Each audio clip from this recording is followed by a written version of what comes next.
اے خاصان رسول وقت دعا ہے، امت پہ تیری آ کے عجب وقت پڑا ہے۔ السلام علیکم ویورز، اس وقت پورا ملک تباہی کا شکار ہے اور ہر شخص اس وقت کہیں نہ کہیں کسی نہ کسی طرح سیلاب کی زد میں ہے۔ اگر اس وقت کراچی والوں کی بات کی جائے اور کہا جائے کہ وہ جنت میں بیٹھے ہوئے ہیں تو اس سے کوئی کم نہیں ہوگا۔ اگر پاکستان کے چاروں صوبے دیکھیں تو کسی نہ کسی طرح سیلاب کی لپیٹ میں ہیں۔ ملکی معیشت ایک تو ویسے ہی ڈھلان کی طرف تھی اور مزید ملکی معیشت واپس ریورس ہو جائے گی۔ لوگ یہ سوچ رہے تھے کہ پھر تھوڑی سی اسٹیبلٹی آئے گی ملک کے حالات میں، ڈالر تھوڑا سا نیچے آیا تو ڈالر نے پھر اپنے قدم آگے بڑھانا شروع کر دیے، ڈالر پھر مضبوط ہونا شروع ہو گیا۔ ملکی معیشت انفلیشن ریٹ کی وجہ سے تو بڑھ ہی رہی تھی۔ جو انفلیشن ریٹ پچھلے مہینے جو انفلیشن ریٹ 22% پہ تھا، آج وہ 24.9% پہ انفلیشن ریٹ بڑھ کے آ گیا۔ اور اگر ہم یہی 2016 میں دیکھیں، اگست 2016 میں تو آدھے سے بھی کم تھا اس کا انفلیشن ریٹ، اور 1975 کے بعد مئی 1975 کے بعد یہ انفلیشن ریٹ سب سے ہائی ہے۔ اور میں سمجھتا ہوں کہ جو سیلاب کی تباہ کاریاں ہوئیں تو کوئی بعید نہیں ہے کہ 2022 کے سپٹمبر، اکتوبر، نومبر میں مزید مہنگائی کا دورہ ہو جائے۔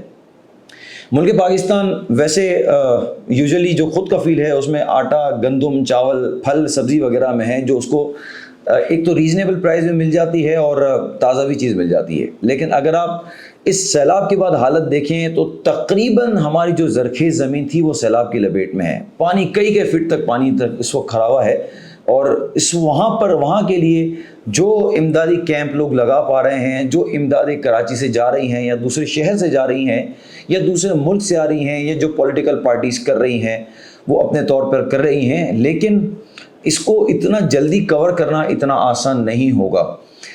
ملکی معیشت جب تباہ ہوتی ہے تو سب سے پہلا امپیکٹ ریل اسٹیٹ مارکیٹ کے اوپر پڑتا ہے۔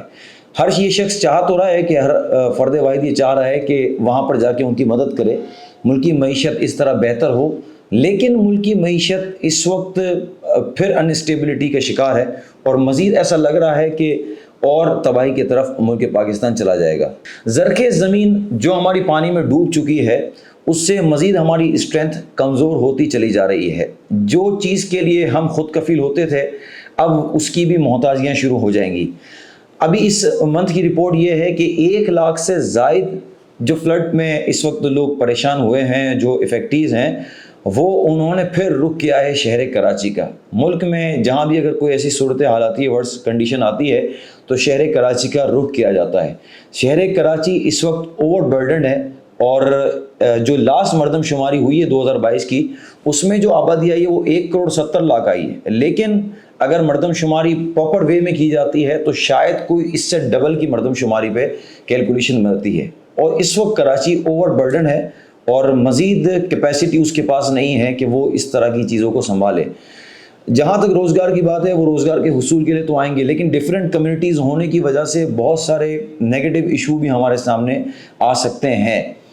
یہ بھی دیکھا گیا ہے کہ اس وقت کئی اسکول اور کالج پورے پاکستان میں تقریباً 18,500 اسکول اور کالج افیکٹ ہوئے ہیں، اور جس کی وجہ سے پھر جو پڑھائی جس کی طرف فوکس تھا کہ پڑھائی کو آگے بڑھایا جائے، ملک کو مزید مضبوط کیا جائے، تو اس وقت جو ہمارے وہ لیڈرز جو نہیں چاہ رہے کہ ہمارا ملک پڑھائی کی وجہ سے آگے بڑھے، آگے نسلوں میں مزید جو علم کی جو کمی ہے وہ پوری ہو، وہ شاید اس وقت خوش ہو رہے ہوں گے۔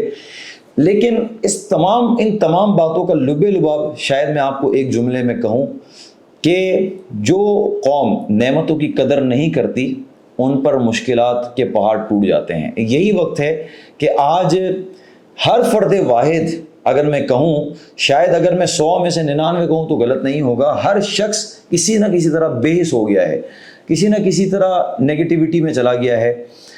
ہر شخص اپنی سوچتا ہے۔ تو اگر آپ دیکھیں یہی بات ہے کہ نعمتوں کی قدر چھوڑ دی ہے، جو ہمیں نعمتیں خوشی سے ملتی تھی اس کے بارے میں بھی ہم دوسری سوچ رکھتے ہوئے اور کچھ نہ کچھ بولتے تھے۔ اب بات کریں گے وہ بات کہ جو ہر شخص سننا چاہتا ہے کہ بھائی ریل اسٹیٹ سیکٹر پھر کس طرف جائے گا اور اس ریل اسٹیٹ پر کیا امپیکٹ پڑ سکتا ہے۔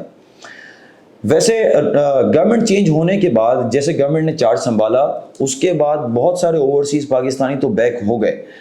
سب کی نظر یہی تھی کہ الیکشن جو ہے وہ ٹائم سے پہلے ہو جائے گا, لیکن اگر الیکشن ٹائم سے پہلے نہیں ہوتا اور اپنے ٹائم پہ ہوتا ہے تو وہ طبقہ جو پاکستان میں پیسہ باہر سے بھیجتا تھا, ریمیٹنس آتا تھا, وہ جب تک نئی گورنمنٹ نہیں آتی یا انسینٹو کوئی نہیں دیا جاتا اس وقت بظاہر نہیں لگتا کہ ہمارے پاس پھر ریمیٹنس جمع ہو. اس سال گورنمنٹ نے ٹیکس کی مد میں بہت سارا پیسہ تو جمع کر لیا, لیکن آئندہ سال گورنمنٹ کو بہت ساری دشواریاں سامنے آئیں گی. پھر ایک بار ملکی معیشت بیک پہ جانے کی وجہ سے, ہماری معیشت کمزور ہونے کی وجہ سے ریل اسٹیٹ سیکٹر پھر ڈکلائن کی طرف چلا جائے گا. جو پریڈکشن ہماری 4 مہینے پہلے ہوا کرتی تھی اب اس پریڈکشن میں بھی رد و بدل ہے. کیوں؟ اس فلڈ کی وجہ سے. مجھے ایک بات پتہ چلی کہ وہ آپ کو بتاؤں پھر آگے اپنی پریڈکشن پہ جاتا ہوں. سندھ میں وڈیرا نظام اور جاگیردارہ نظام کی وجہ سے جو پانی بند میں تھا وہ بند توڑ دیے گئے اور وہ پانی بہا دیا گیا, اور پھر وہ زمینوں میں جو عام لوگوں کی زمینیں تھیں جس کی وجہ سے ہم تک اناج پہنچتا تھا ان زمینوں تک پانی چلا گیا. مطلب آپ دیکھیں بے حسی کا وقت دیکھیں کہ کتنا آگے نکل گیا ہے.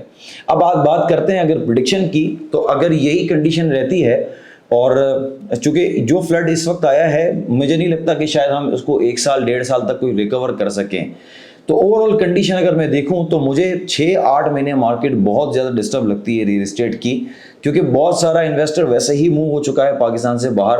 اس کے بعد اس وقت فلڈ کے بعد ملکی معیشت تباہ ہونے کے بعد ہماری اسٹرینتھ بہت کمزور ہو گئی ہے. تو جو لوگ انویسٹمنٹ کرتے تھے اور یہ سمجھتے تھے کہ ہم ریل اسٹیٹ میں ایک بہت اچھا ارن کر سکتے ہیں تو وہ واپس شاید بیک کی طرف جائیں گے.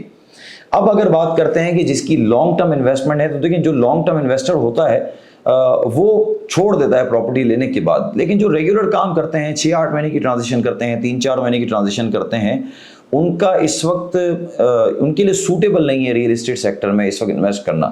اگر آپ کی کوئی پراپرٹی ہے وہ آپ سیل اگر کرنا چاہ رہے ہیں تو اس کے لیے کیا کریں؟ تو اگر وہ پراپرٹی سیل کرنا چاہ رہے ہیں, کوئی اپرچونٹی ہے تو اس وقت جا سکتے ہیں, اور اگر آپ کے پاس 2 سال 3 سال کا مزید ہولڈنگ پیریڈ ہے تو اس کو بھول جائیں اس وقت تک جب تک نئی گورنمنٹ نہیں آتی اور کوئی نیا انسینٹو کوئی اناؤنس نہیں کیا جاتا اس وقت تک. لیکن بہرحال ہم آپ اور میں اور ہم سب یہ دعا گو ہیں کہ ملک پاکستان پھر اپنی اسٹرینتھ کو مضبوط کریں. یہ بات تو پکی ہے کہ ملک پاکستان کو کوئی دبا نہیں کر سکتا. ملک پاکستان جو ہے اللہ تعالیٰ کی بہت بڑی نعمت ہے, 27 رمضان مبارک کو ملا. لیکن جو کرنٹ سچویشن ہے, اور ہم اگر ریل اسٹیٹ سیکٹر کے اوپر ہی بات کر رہے ہوتے ہیں تو ریل اسٹیٹ سیکٹر اس وقت کافی دباؤ کا شکار ہے, اور مزید 8 سے 10 مہینے مزید دباؤ کا شکار رہ سکتا ہے. مزید اگر کوئی انسینٹو گورنمنٹ کی طرف سے آیا, کوئی میجر چینجنگ ہوئی تو ضرور ہم اپنے پریڈکشن آپ کے سامنے واپس رکھیں گے. یہ تھی آج کی ویڈیو. ہوپ فلی کہ آپ اس ویڈیو سے بہت زیادہ فائدہ اٹھا سکتے ہیں, اور ہم دعا کرتے ہیں کہ ملک پاکستان کو اللہ پاک استحکام عطا فرمائے, ملکی معیشت اور ملک کے تمام لوگوں کے لیے اللہ پاک اچھا کرے. دعا کیجیے گا, اپنا خیال رکھیے گا. ملتے ہیں انشاءاللہ نیکسٹ ویڈیو میں کچھ نئی انفارمیشن کے ساتھ. اللہ حافظ.